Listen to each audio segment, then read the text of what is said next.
Hello. हम chemistry night channel पर हैं और स्टार्ट कर रहे हैं मोल। MOLE मोल। और मराठी में मोल में कुछ और ही बोल देते हैं वो लोग। आगे बढ़ते हैं। मोल। सबसे पहले मोल को समझने के लिए सबसे पहले हमको एटम को समझना पड़ेगा। अगर एटम को नहीं समझ सके तो मोल को भी नहीं समझ सकते। एटम। तो हम 4000 साल पहले चलते, 4000 साल पहले। 4000 साल पहले एक साइंटिस्ट थे, साइंटिस्ट नहीं कह सकते उनको, फिलोसफर बोल सकते। फिलोसफर, फिलोसफर मतलब दर्शन शास्त्री। फिलोसफर वो होते हैं जो देख के दुनिया की चीज़ों को बता सकते हैं। मतलब देख के उसके बारे में दो चार बातें कहते हैं, वो फिलोसफर है ना। जैसे मैं मतलब किसी को देख लिया मैंने और मैंने दो चार अच्छी बातें कह दी, मतलब मैं भी फिलोसफर हूँ। ऐसे ही होते हैं फिलोसफर। दर्शन शास्त्री बोलते हैं, दर्शन शास्त्री। दर्शन शास्त्री। तो जो फिलोसफर थे उनका नाम था कणाद। तो कणाद ने सबसे पहले एक शब्द का इस्तेमाल किया गया था, उनकी एक बुक आई थी रस संहिता। रस संहिता। रस संहिता में उन्होंने शायद एक वर्ड का इस्तेमाल किया था कि कण। कण एक शब्द था, उसका इस्तेमाल किया गया था, कण। कण का मतलब होता है मॉलिक्यूल। मतलब 4000 साल पहले वो इंसान मॉलिक्यूल के बारे में जानता था, मतलब वो मैटर के बारे में भी जानता होगा। मैटर, इसको मटर कोई नहीं पड़ेगा, ये क्या है, मैटर। भगवान का मटर। ठीक है, आगे बढ़ते हैं। तो एटम। एटम। तो दुनिया का जो सबसे छोटा पार्टिकल है वो एटम है। ऐसे समझते हैं। मान लीजिए परिवार है। परिवार है, इसमें बहुत सारे इंसान रहते हैं। इंसान में मुझे एक छोटा बच्चा है, मतलब ये छोटा लड़का, छोटा लड़का, स्मॉल लड़का। तो इसको सब लोग छोटू छोटू कहते हैं, छोटू, है ना, छोटू। ठीक है। तो मैटर में जैसे इसको छोटू कहते हैं ना, तो मैटर के अंदर भी जितने वाले पार्टिकल होते हैं ना, उसमें सबसे छोटे छोटे पार्टिकल को हम क्या बोलते थे, एटम। तो एटम का मतलब क्या हुआ, एटम का मतलब हुआ smallest, smallest particle of matter. Matter के सबसे छोटे पार्टिकल को हम बोलते हैं एटम। एटम। अच्छा। आप लोग दो चार बच्चे से पूछते रहते हैं सर एटम से भी तो सबसे छोटा पार्टिकल होता है, वो पार्टिकल भी तो होते हैं, तो आप उसको एटम को सबसे छोटा क्यों बोलते हो। और ये यूट्यूब से सीख साख के आ जाते हैं। एटम से छोटे पार्टिकल हैं, फिर भी आप लोग किताबों में लिख देते हो एटम सबसे छोटा पार्टिकल। भाई साहब, अगर एटम से छोटा पार्टिकल आपने ले लिया तो उसका जो अस्तित्व है वो खत्म हो जाएगा, वो फिर कुछ रहेगा ही नहीं। ना वो एलिमेंट रहेगा ना कुछ रहेगा, उसको आप पकड़ नहीं सकते। जो एटम है उसके बारे में हम उसका मास ले सकते हैं, चार्ज ले सकते हैं, पर एटम से छोटे पे गए ना, तो ना मास ना चार्ज, कहाँ तक पकड़ोगे उसको। ऐसा ना करो, इसका जो अस्तित्व है, हमारी पकड़ खत्म हो जाएगी। तो हमारी जो पकड़ जहाँ तक है ना वो एटम तक है, तो हम एटम तक ही पहुँचते हैं। आगे बढ़ते हैं। तो साहब मोल के बारे में तो बता नहीं रहा, तो एटम एटम चिल्ला रहा है। ठीक है, रुको, मोल के बारे में बताते हैं। एटम के बारे में इसलिए बताया कि एटम में, मोल में एटम का कुछ जिक्र होगा। तो मोल के बारे में समझते हैं। Anything, anything that contain 6.02 into 10⁻23 entity, entity, उसको हम बोलते हैं मोल। अब इस मोल की ज़रूरत क्या पड़ी और ये क्या है मोल, ये समझते हैं। मान लीजिए ये किसान है, किसान। किसान, दुनिया का भगवान किसान। जब किसी को कम पैसे देने हो फसल के, तो भगवान को पैर पकड़ लो और पैसे कम दे दो। किसान हो तुम, पूजा करो पर पैसे मत दो। चलो आगे बढ़ेंगे। तो ये किसान के पास बहुत सारा गेहूँ का वो बोरा रहता है ना, वो गेहूँ है। तो ये गेहूँ के अंदर बहुत सारे गेहूँ रखें। अब आपको बोला जाए कि ये गेहूँ एक एक करके गिन के दीजिए, आपका दिमाग खराब हो जाएगा। एक एक गिन के क्यों दूँ, तोल के दे दूँगा, 1 किलो 2 किलो जितना चाहिए ले जा तू। नहीं नहीं, हमें एक एक गिन के चाहिए, हमें 4000 गेहूँ चाहिए। अरे कि 4000 गेहूँ, पागल हो गया। फिर मैंने बोला कि एक डब्बा है, इसमें ये 10⁻1 लाख कितने आइटम है, और सारे आइटम गिन के बताओ। आपकी पीढ़ियाँ लग जाएंगी, दादा परदादा सारे मर जाएंगे, लेकिन ये आइटम गिन के नहीं बता पाएंगे आप। ये बहुत बड़ी मुश्किल बात है। तो आसमान में जितने तारे होते हैं, इसमें आइटम बताओ, अब गिन लो तारे। तो ऐसे करने में बड़ा दिमाग खराब होता है। ऐसे केला लेते हो ना, बनाना, बनाना। अभी बनाना में जितने केले रहते हैं ना, तब एक एक करके नहीं गिनते, आप 12 12 करके गिनते हो। 12 12 करके क्यों गिनते हो, कि आसानी हो, ईजी पड़े, ईजी। इसलिए मैटर में बहुत सारे आइटम होते हैं, मैं एक एक करके गिनूंगा तो मेरे दादाजी मेरे को बहुत मारेंगे। तो उसमें फिर आगे बढ़ते हैं। एटम गिन नहीं सकते, आपको एटम ना बिल्कुल एक एक करके नहीं गिनने का। उन्होंने एक बड़ी क्वांटिटी ली। बड़ी क्वांटिटी कैसे ली? उन्होंने क्या किया, 6.02 इंटू 10⁻23 एटम को लिया और अपनी मुट्ठी में बंद कर लिया। कहाँ बंद किया? मुट्ठी में। इस मुट्ठी में से इतने एटम जैसे बंद किए, इस मुट्ठी को हमने बोल दिया क्या? मोल। क्या बोल दिया? मोल। अब जैसे मान लो एक 1 डजन, 1 डजन, डजन मतलब अंग्रेज बोलते डजन, अपन दर्जन बोलते, दर्जन है। दर्जन कर्जन, चलो अपन दर्जन बोलते। तो 1 डजन में अगर 12 केले होते हैं तो 1 डजन में कितने पेन? 12 ही होंगे। 1 डजन में कितने पत्थर? 12 ही होंगे। 1 डजन में कितने फैन? 12 ही होंगे। एक डजन में कितने पलंग? 12 ही होंगे। तो डजन का मतलब ही 12 होता है। ऐसे मोल का मतलब क्या है? 6.023 इंटू 10⁻23। ओ भारत माता की जय। चलो आगे बढ़ेंगे। यहाँ से आगे बढ़ते हैं। हमने एक बात समझ ली है कि एक मोल में 6.02 10⁻23 एटम होते हैं। अच्छा, क्या इसमें सिर्फ एटम ही होते हैं? अरे एटम नहीं भाई साहब, 1 दर्जन में 12 केले, पेन, कुर्सी, टेबल कुछ भी हो सकते हैं। तो एक मोल में आप एटम भी ले सकते हो, एक मोल में आप मॉलिक्यूल भी ले सकते हो। अरे मॉलिक्यूल, मॉलिक्यूल भी ले सकते हो। 1 डजन में आप क्या ले सकते हो? हाँ, आयन भी ले सकते हो भाई साहब। 1 डजन में आप इलेक्ट्रॉन भी ले सकते हो, 1 डजन में आप प्रोटॉन भी ले सकते हो, 1 डजन में आप न्यूट्रॉन भी ले सकते हो। कुछ भी लो, डजन का मतलब अलग है। या मोल में अपन इतने ले सकते हैं। इन सब को बोलते हैं एंटिटी। ENTITY/AN। हमारी जरा इंग्लिश भारी है, हिंदी कमज़ोर है। आगे बढ़ेंगे। तो 1 मोल में एक बात हम समझ गए हैं, 6.02 इंटू 10⁻23 होते हैं। और हमें कैसे पता इतने ही होते हैं? तुम तो बेवकूफ़ बना रहे हो, पता नहीं क्या पता कहाँ से पढ़ के आ गए। प्रूफ करके बताओ 6.02 होते हैं। हम तुम्हारी बात नहीं मानते, भाड़ में जाओ। अरे कि रुक जाओ, अभी प्रूफ कर दे रहा है। एक मशीन है, मशीन समझते? MACHINE। एक मशीन है, मशीन का नाम है मास स्पेक्ट्रोस्कोपी। Mass spectroscopy. ये मशीन बड़ी खतरनाक चीज़ है, स्पेक्ट्रोस्कोपी। ये मशीन थोड़ी खतरनाक चीज़ है। अब मशीन जो है ना, देखो मशीन में क्या किया इनने, 12 ग्राम कार्बन मार लिया, 12 ग्राम ऑफ कार्बन टल। 12 ग्राम ऑफ कार्बन टल लेने के बाद इन्होंने इस मशीन में घुसेड़ दिया इस 12 ग्राम कार्बन टल को। मास स्पेक्ट्रोस्कोपी नाम की मशीन थी।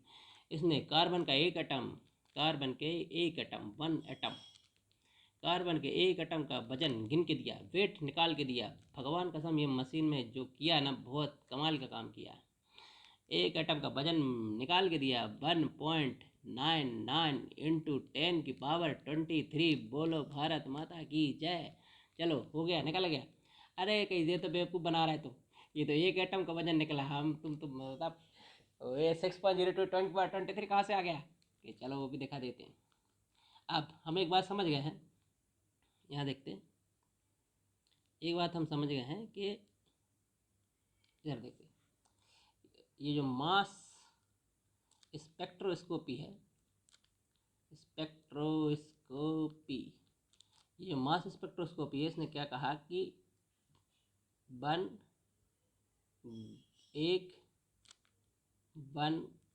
ग्राम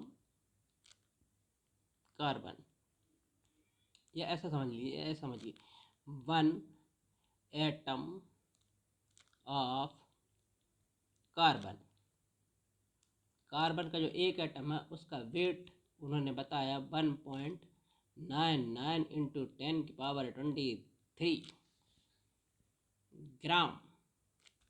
ठीक, तो 1 ग्राम में कितने एटम? अभी कुछ लोगों को समझ में नहीं आया होगा। देखो बेटा, एकदम बहुत आसानी तरीके से, ये है चुन्नी, हमारी चुन्नी। चुन्नी ने कहा, चुन्नी ने खरीदी 2 टॉफ़ी। कितनी? 2 टॉफ़ी, 2 टॉफ़ी। चुन्नी ने 2 टॉफ़ी खरीदी 3 रुपए की। ठीक है, तो एक टॉफ़ी कितने की? तो 2 के नीचे लिखो 1 और 2 को ले जाओ इधर नीचे, तो हो जाएगा 3/2 की। बस एक के लिए पूछा है तो एक के ऊपर जो लिखा है उसको ले जाओ इधर नीचे, बात खत्म हो गई। तो इसी तरीके से 2 पे 3 तो 1 पे कितना? तो एक के ऊपर जो है उसको इस साइड ले जाओ, उसको डिवाइड कर दो, बात खत्म। इस एक के ऊपर क्या है? 2 है, 2 को मैं ले गया इस साइड और यहाँ नीचे डिवाइड कर दिया। तो यहाँ भी देखिए, एक atom of carbon, 1 atom of carbon में होते हैं 0.99 इंटू 10⁻23 ग्राम। अब 1 ग्राम में कितने एटम, 1 ग्राम में कितने एटम, एक के ऊपर ये है, इसको ले जाओ उसके नीचे, तो इसका है एक एटम है, एक 1 एटम है, तो 1 को यहाँ निगाह 1/1.99 इंटू 10⁻23। तो 1 ग्राम में 1 ग्राम में इतने एटम हुए, 1/1.99 10⁻23 इतने एटम हो गए। अब 12 ग्राम कार्बन में कितने एटम, 12 ग्राम कार्बन। तो अब एक टॉफी का निकल गया, तो अब जितनी निकालो 16 टॉफी का निकालो, तो 16 इंटू 3/2 कर दो। तो 12 ग्राम कार्बन के लिए निकालेंगे तो एक ग्राम के लिए तो निकलेगा, 1 ग्राम के लिए कितना 1/1.99 इंटू 10⁻23, और इसमें 12 का कर दो इंटू, इसको करो तो ये आएगा 6.02 इंटू 10⁻23। ये आ गया 1 मोल में। अरे कि बेवकूफ़ बना रहा है क्या, 1 मोल में ऐसे कैसे आ गया, ये तो 12 ग्राम में आया। अरे यार भाई साहब इधर देख लीजिए, मोल इज इक्वल टू होता है वेट अपॉन मॉलिकुलर वेट। ठीक है, अगर कार्बन लेता हूँ, कार्बन का वेट कितना दिया है 12, मॉलिकुलर वेट कितना होता है, मोलर मास उसका होता है 12, 12 से कट गया 12, तो ये हो गया कितना 1। मतलब अगर 12 वेट है तो उसका मॉलिकुलर वेट भी 12 है, तो 12 ग्राम अगर ले रहे हैं तो वो उसका मतलब हुआ 1 मोल। तो 1 मोल में कितना 6.02 10⁻23। अगर मैं 1 मोल लेता हूँ तो उसका वेट और मॉलिकुलर वेट बराबर बराबर होगा, मतलब 1 मोल इक्वल टू लिया है तो वेट बाय मॉलिकुलर वेट, मतलब जितना उसका वेट होगा वही उसका मॉलिकुलर वेट होगा, और वेट और मॉलिकुलर वेट बराबर हैं तो वो क्या होगा 1 मोल के बराबर। तो वेट भी 12, मॉलिकुलर वेट भी 12, 12 ने 12 को मारा, बन गया 1 मोल। ठीक, तो ए से निकला भाई साहब 1 मोल में 6.02 10⁻23 एंटिटी होती है। आगे बढ़ते हैं। चलो अब हम देखेंगे AMU। AMU का मतलब होता है एटॉमिक मास यूनिट। अब दुनिया में जब एटम आया तो एटम को किसी ने देखा नहीं है, सब मन के बहम है, कोरी कल्पनाएं हैं, लोगों ने देखा वेखा कुछ नहीं है, सब अपने अपने मन में धुन में दे रहा है। डाल्टन था, इन्होंने भी बत्ती बत्ती लंबी चौड़ी दी हैं, देखा वेखा कुछ नहीं, किसी ने आज तक एटम को देखा ही नहीं, और जिसने एटम को देखा ही नहीं उसके बारे में कह कैसे दिया, मतलब ये दरअसल शास्त्री नहीं है, जुगाड़ आदमी है। ठीक, ये डाल्टन साहब थे, इन्होंने एटम के बारे में बताया था पहली बार, लेकिन लफड़ा ये था एटम को किसी ने देखा नहीं, जिसको देखा नहीं उसको वजन कैसे नाप सकते। अब पापा मम्मी होते तो वजन उठा पटक के ले लेते वजन, लेकिन कुछ है ही नहीं है तो कोई क्या से वजन ले लें। लफड़ा ये था जिस चीज़ को देखा नहीं जा सकता उसका वजन कैसे ले लें। वजन लेने के लिए उन्होंने एक तरकीब निकाली, तो उन्होंने क्या कहा कि इसका हम मास नहीं लेंगे, मास नहीं लेंगे तो क्या लेंगे इसका, अरे इसका मास नहीं लेंगे तो क्या लेंगे, रिलेटिव मास लेंगे। क्या लेंगे, रिलेटिव मास है, ये रहा रिलेटिव मास। अब आप समझे नहीं रिलेटिव मास क्या होता है। अरे अब भी देखो, मान लीजिए राम है, अरे रामू है, ये है रामू, ये है मामू। ठीक है, अब रामू मामू से 3 साल बड़ा है, मतलब रामू एक्चुअल में 3 साल, मतलब 3 साल का तो है नहीं है, मतलब ये कंपेरेटिव वेट है। क्या है, कंपेरेटिव है ना। मतलब आप यदि मैं बोलूँ कि ये बड़ा पत्थर है, ये छोटा पत्थर है, ठीक है, ये छोटे पत्थर के तुलना में बड़ा पत्थर 5 गुना भारी है। ठीक है, तो अब ये 5 गुना भारी कैसे करेंगे, ये बड़ा पत्थर बटे छोटा पत्थर, ये बन गया रिलेटिव मास। इतना आसान है, बताइए। पर हमें ये छोटा पत्थर तो ढूंढना पड़ेगा, ये छोटा पत्थर कहाँ से लाएंगे, मतलब किसी को मेरे को बेस मानना पड़ेगा।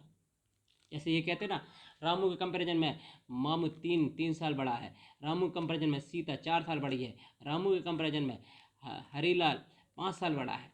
अब पर हमें ये रामू का जो बेस है ना, ये बेस है, रामू क्या है, ये बेस है, इसको हमें पता करना पड़ेगा कि ये किसके कंपैरिजन में कौन कितना बड़ा है। तो वो जो बेस लिया गया था उसी को बोला गया था AMU, एटॉमिक मास यूनिट। तो हमें दुनिया में जो सबसे छोटा पार्टिकल है उसको हमें बेस मानना पड़ेगा, जो हमें पता है कि ये एकदम सबसे छोटा है, इस छोटे पार्टिकल को हमें बेस मानना पड़ेगा, और उससे कंपेयर कर करके उसके मास को कंपेयर रिलेटिव कर करके और अगले का मास हम निकालते जाएंगे। तो अगर दुनिया में देखा जाए तो सबसे छोटा एलिमेंट हाइड्रोजन, ये हाइड्रोजन चाचा, ठीक है। अब हाइड्रोजन में भी 3 पार्टिकल, इलेक्ट्रॉन, प्रोटॉन और न्यूट्रॉन। इलेक्ट्रॉन को हम ले नहीं सकते क्योंकि ये दौड़ता रहता है, इधर उधर भगता रहता है, मतलब दूर भागता रहता है, एक जगह ठहरता नहीं है, बदमाश आदमी है ये, ठीक। तो भाड़ में जाने दो इसको। न्यूट्रॉन हम ले नहीं सकते क्योंकि इसका चार्ज 0 होता है। अब बचा प्रोटॉन, इस पे चार्ज भी है और ये एकदम सबसे छोटा भी है। तो दुनिया में सबसे छोटा क्या है? प्रोटॉन है। अब दुनिया में जब सबसे छोटा प्रोटॉन है तो हम इसी को बेस मान लेते हैं। पर भाई साहब बेस तो मान लिया, पर प्रोटॉन के निकाल वजन कैसे निकालेंगे? रुक जाइए साहब, इसका वजन भी निकाल देते हैं। AMU, AMU, AMU भी ऐसा लगता है अम्मा का नाम हो। AMU, ये AM कर दो तो ये अम्मा ही बन जाएगी। चल हटा, निकल फालतू की बकवास करने।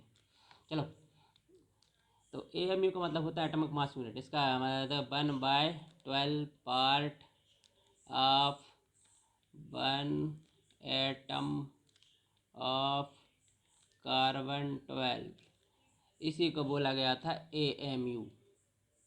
अब ये बात समझ में नहीं आए क्या 1/12 पार्ट? देख लो, सिंपल सी बात है। ये मैंने कार्बन लिया, कार्बन का एटम मास, मुड़े मुड़े जो वहाँ चिल्लाते रहते सर मैं बता रहा हूँ, अब मैं बता दो तुम्हें, है ना। कार्बन का एटम मास 6 होता है, एटम मास नहीं रे, एटम नंबर। कार्बन का एटम नंबर 6 होता है। एटम नंबर 6 है तो 6 इलेक्ट्रॉन इसमें, 6 प्रोटॉन है और 6 ही न्यूट्रॉन है। न्यूट्रॉन प्लस प्रोटॉन को बोलते हैं मास, और सिर्फ प्रोटॉन है तो उसको बोलते हैं atom number. Atom number, atom को मराठी लोग पता नहीं क्या बोल देते हैं, वो मराठी की लैंग्वेज एटम की जगह वो आइटम निकल जाता है, पागलों को समझ में नहीं आता। आगे बढ़ते, एटम मास। तो यहाँ पे एटम मास निकल गया, कहाँ पे थे हम? हाँ ठीक है। तो इसमें क्या है? 6 प्रोटॉन है भाई साहब और 6 न्यूट्रॉन है। बहुत बढ़िया। अब प्रोटॉन और न्यूट्रॉन का वजन एकदम सेम होता है तो हम भाड़ में जान दो, प्रोटॉन और न्यूट्रॉन को एक ही मान लेते। मान लीजिए दोनों प्रोटॉन ही है, 6 6 प्लस, मतलब ये 6 प्रोटॉन है प्लस ये भी 6 प्रोटॉन है। 6 और 6 कितने हो गए? 12 हो गए, 12 प्रोटॉन हो गए, ठीक है। तो एक एटम में कितने प्रोटॉन भाई साहब? 12 प्रोटॉन। बहुत बढ़िया। एक एटम में कितने प्रोटॉन? 12 प्रोटॉन। मतलब हम एटम का वजन ले रहे हैं तो 12 प्रोटॉन का वजन ले रहे हैं। बहुत बढ़िया साहब, 12 प्रोटॉन का वजन ले रहे हैं। मतलब हम एक एटम का वजन, एक कार्बन के एटम का वजन अपन निकाल सकते हैं, तो हमने 12 प्रोटॉन का वजन निकाल दिया। अब 12 प्रोटॉन का तो हमने वजन निकाल ही दिया है, तो इसमें 1/12 का इंटू कर दूँ। 1/12 का इंटू करूँगा तो ये 12 से 12 कट जाएगा, तो क्या बचेगा? सिर्फ एक प्रोटॉन बचेगा, मतलब जो निकला है वो एक प्रोटॉन का वजन हो जाएगा। इतना आसान, बताइए, फालतू परेशान होने। अच्छे समझ लो, ये 12 प्रोटॉन का वजन कार्बन से निकाल सकते हैं। 1/12 कर दिया इनने, 12 से 12 कट गया, एक प्रोटॉन का वजन आ गया। तो भाई साहब तुमने हाइड्रोजन क्यों नहीं लिया? हाइड्रोजन से भी तो ऐसे कर सकते थे। अरे भाई साहब, हाइड्रोजन में, हाइड्रोजन समझते हो? हाइड्रोजन रॉकेट में फ्यूल इस्तेमाल किया जाता है। इसको निकालने के लिए बहुत सारी एनर्जी चाहिए और ये हर जगह अवेलेबल नहीं है कि लेबोरेटरी में तुम रख के निकाल लिए। ये बहुत खतरनाक चीज़ है, ऐसे निकाल नहीं सकते आसानी से आप। तो ये अवेलेबिलिटी ऑफ हाइड्रोजन कम है, इसलिए हाइड्रोजन नहीं लिया गया। अरे तो हाइड्रोजन नहीं लिया तो ऑक्सीजन ले लेते। अरे तुम भी बड़े बड़े वाले हो। ऑक्सीजन क्या हाथ में पकड़ में आ जाती है? कार्बन हर जगह अवेलेबल आता है, हाथ से पकड़ लेते हो, तो ऑक्सीजन नहीं ले सकते। ये आगे बढ़ेंगे। तो इन्होंने बोला कि 1/12 part of 1 atom of carbon 12, इसको बोलते हैं AMU। इसी को बोला गया U। और ये होता है 1 प्रोटॉन के इक्वल, एक प्रोटॉन का वजन। तो एक प्रोटॉन का वजन जो निकला 1.67 इंटू 10⁻24 ग्राम। अगर मैं इसको किलोग्राम लूँ, 1.67 इंटू 10⁻27, 4 3 बढ़ा दो, 77 किलोग्राम। चलो भारत माता की जय, आगे बढ़ेंगे। अब अरे ये निकल गया, हाँ। तो अब अदर एटम को वेट कैसे निकालें? अरे बहुत आसान है। देखो, ये हमारा बड़ा पत्थर, ये हमारा छोटा पत्थर। चलो, जैसे नाइट्रोजन का निकालना है, नाइट्रोजन कितने होते हैं? 14। तो मतलब मैंने लिखा weight of nitrogen, weight of atom of nitrogen, और उसको प्रोटॉन से डिवाइड कर दो AMU से, बस निकल गया। इतना आसान, बताइए। सिंपल, एकदम सिंपल। ये निकल गया एटम वेट, एटम। तो तो हर जिसका निकालना उसका वेट निकालिए, एक एटम का उसका वेट निकालिए। जैसे कार्बन के एक एटम, अरे मास स्पेक्ट्रोस्कोपिक मशीन है ना, उसने कार्बन का एक एटम का वजन बता दिया था। वैसे इसका निकालो, तुम भी लगे हो फालतू काम। तो एक एटम का आप वेट निकालिए और एम से डिवाइड कर दीजिए, आपका उसका एटम का वेट निकल आएगा। इतना आसान है, बताइए। चलिए, तो हम अगर बोलें ऑक्सीजन का कितना होता है 16 AMU, तो इसका मतलब ये हुआ कि ये ऑक्सीजन जो 16 AMU है, इसका मतलब ये हुआ कि एक प्रोटॉन के कंपेरिजन में ये 16 गुना भारी है। मतलब एक्चुअल इसका 16 नहीं है, इसका रिलेटिव मास है। ये कौन सा मास हुआ इसका? रिलेटिव। ये चुन्नू के कंपेरिजन मुन्नू का वेट है, मतलब कंपेयर करके लिया गया। भाई साहब इसको अकेला मत समझ लीजिए, भारत माता की जय है, समझ लीजिए बात को। इस 16 मतलब इसका 16 गुना भारी है। अगर एक्चुअल वेट निकालना हो ना 16, तो इसमें क्या करना है, देखो अगर मैं लूँ रिलेटिव मास है, रिलेटिव मास, रिलेटिव मास, तो एक्चुअल मास कैसे निकालेंगे? एक्चुअल मास निकालने के लिए एक्चुअल मास निकालने के लिए आप जो इसने रिलेटिव मास लिया है ना, रिलेटिव मास, ये रिलेटिव मास में आप 1.6 इंटू 10⁻⁻24 का इंटू कर दीजिए, तो वो आपको निकल जाएगा। ये रिलेटिव मास में एक्चुअल मास निकल जाएगा। ठीक, आगे बढ़ते हैं। अब कुछ का मास आज बहुत हो गया, कुछ देखते हैं यार, पीरियड टेबल बनाते हैं यार, बहुत हो गया नाटक नाटक की। चलो पहले एटम नंबर कुछ देख लेते हैं। देखो, hi 1 to 10 atom number. Hi हेली, BBC न्यूज ऑफ नहीं। इसका एटम नंबर बताइए। चलो एटम नंबर एटम मास दोनों निकालेंगे। अरे क्या निकल गया ये, इन दोनों का इसका अपन एटम नंबर भी देखेंगे, एटम नंबर, और फिर एटम मास भी देखेंगे। इसका होगा 1 2 3 4 5 6 7 8 9 10। इसका हो जाएगा 1, इसका होता है 4 7 9 11, कार्बन का 12, इसका 14, इसका 16, इसका 19, कहाँ से हो गया 9 है। इसका 90 होता है, इसका होता है 20। भारत माता की जय। अब दूसरा देखते हैं। नाम मांगो आलसी पास पास्कल, और क्या करूं। इसका एटम नंबर देखते हैं पहले। Atom number 11 12 13 14 15 16 17 18 19 20। इसका मास देखेंगे, एटम मास 23 24 27 28 31 32 35.5 40 39 40। और आगे बढ़ें, और आगे बढ़ते हैं, और देख लेते चलो, यहाँ से देखते हैं। शक्ति भर कर मन फेंकोनी कुंजन। एटम नंबर होगा 21 22 23 24 25 26 27 28 29 30। इसका एटम मास होता है 65, इसका होता है 63.3, इसका शायद 59 होता है, और इसका होता है 56, इसका 27 पे डबल 56, ये 54 के समथिंग होगा, और ये हो जाएगा 52, और इसका इसका होता है सब 52, यहाँ तक 50 के लगभग लगभग होता है, कुछ होते हैं। तो ये हमने मिल गया। चलो अगर मैं पूछूं कि ब्रोमीन का एटम नंबर क्या है, अरे इस पर याद करने की कोई ज़रूरत नहीं। यहाँ देखो, गाजी आसमान से भर कर रूबी शाहरुख या जरिन। 31 32 33 34 35 36 37 38 39 40। ऐसे आपके एटम नंबर निकल सकते हैं। अच्छा, आयोडीन कुछ और दिखा देते। आयोडीन का कितना होता है 127 होता है। अरे चलता, ब्रोमीन कितना होता है, ब्रोमीन का भाई साहब 80 होता है। और बताओ, और किसका बता दें। हाँ, एजी का लो, एजी का पूछते, एजी का होता है 107। और किसका बता दें, कापर का होता है भाई साहब 63। और किसका किसका किसका जिंक कापर होते हैं, ब्रोमीन हो गया, क्लोरीन हो गया, क्लोरीन हो गया, आयोडीन हो गया। इससे ज़्यादा कुछ पूछे नहीं जाते, इतने में काम चल जाएगा। अब आगे बढ़ते हैं। अब हम सिंपल आते हैं, एक टर्म इस्तेमाल की गई है, मोलर मास। अब एक सिंपल टर्म देखते हैं, मॉलिक्यूलर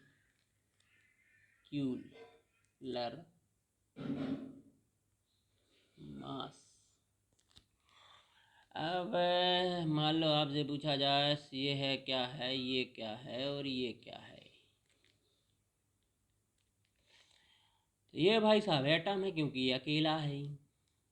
ये Na2 ये मॉलिक्यूल है, 2 एटम मिल गए हैं।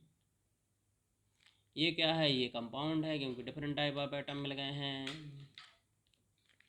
ये एटम है, ये मॉलिक्यूल है, ये कंपाउंड है, ये भतीजा है, ये मौसी है, ये मामा है। चलो आगे बढ़ेंगे। देखिए एक सिंपल टर्म होती है मोलर मास। मोलर मास का मतलब होता है एक मोल एटम का वजन, है ना। एक मोल एटम आप किसी का भी ले लीजिए, या एक मोल एटम ले लीजिए, एक मोल मॉलिक्यूल ले लीजिए, एक मोल एटम या मॉलिक्यूल का जो वजन होता है वो आपका क्या हो जाएगा, मोलर मास। ठीक है, जैसे मान लीजिए मैंने सोडियम लिया, अब सोडियम एटम है तो मैं एक मोल एटम लूँगा। अब मान लीजिए मैंने N2O4 लिया है, तो ये एटम थोड़ी, ये मॉलिक्यूल है, तो इसमें एक मोल मॉलिक्यूल लेंगे, 1 मोल मॉलिक्यूल लेंगे। इसी को बोला जाता है मोलर मास, मतलब एक मोल एटम एक मोल मॉलिक्यूल, इसका जो वजन रहेगा उसको हम क्या बोलेंगे, मोलर मास। अभी मोलर मास निकालते कैसे, सिंपल तरीका है मोलर मास निकालने का। देख लो यार, Na2CO3, सोडियम कितना होता है भाई साहब, 23 होता है, इंटू कर दो 2, प्लस कार्बन कितना होता है, एक एलिमेंट से जब दूसरे एलिमेंट के जाते हैं तो प्लस लगाते हैं। मान लो ये एक घर से दूसरे घर में गए तो उसमें बीच में पाइप लगा दो, वैसा पाइप है ये। तो ये कार्बन का हो गया 12, प्लस ऑक्सीजन का हो गया 16, इंटू कर दो 3, टोटल कर दो भाई साहब, ये आएगा A46 प्लस 12 प्लस 48, ये कितना आना चाहिए, 8 2 6 46, 106 आएगा इसका। तो इस तरीके से आप निकाल सकते हैं मोलर मास। ऐसे हमने बहुत सारे मोलर मास निकाले, जैसे मैंने बोला NaOH का मोलर मास कितना होता है, 40 होता है। फिर मैंने बोला C2H5OH, इसका मोलर मास कितना होता है भाई साहब, ये होता है 46 होता है। मैंने बोला C6H12O6, इसका मोलर मास कितना होता है भाई साहब, ये होता है 180 होता है। फिर मैंने बोला कि ACACO3, इसका मोलर मास कितना होता है भाई साहब, 100 होता है। फिर मैं बोलता हूँ और कुछ बताते हैं, अरे चलो चलो H2O का मोलर मास कितना होता है, अरे भाई साहब इसका H2O का होता है 18 होता है। CO2 का मोलर मास कितना होता है, इसका 22 होता है। और किसका बताते हैं, CaO, इसका मोलर मास कितना होता है भाई साहब, 46 होता है। और किसका और किसका बता दें, PO4, रहने दो यार बहुत है। चलो एक और बता दें, H2SO4 का कितना होता है, इसका होता है 98 होता है। लो हो गया। तो इस तरीके से आपको मोलर मास फटाफट फटाफट निकालने आना चाहिए। अगर मोलर मास आपसे निकालते गए तो भारत माता की जय हो जाएगी, सारे क्वेश्चन बन जाएंगे और दुनिया में आपको कोई नहीं रोक पाएगा। अगर मोलर मास नहीं बना तो कुछ नहीं बना, ये मोलर मास सबका बहादुर है। आज के लिए इतना काफ़ी है, आगे बढ़ेंगे यार, कल पढ़ेंगे, बहुत हो गया नाटक नोटक के, बाद में जाओ बाद में पढ़ेंगे।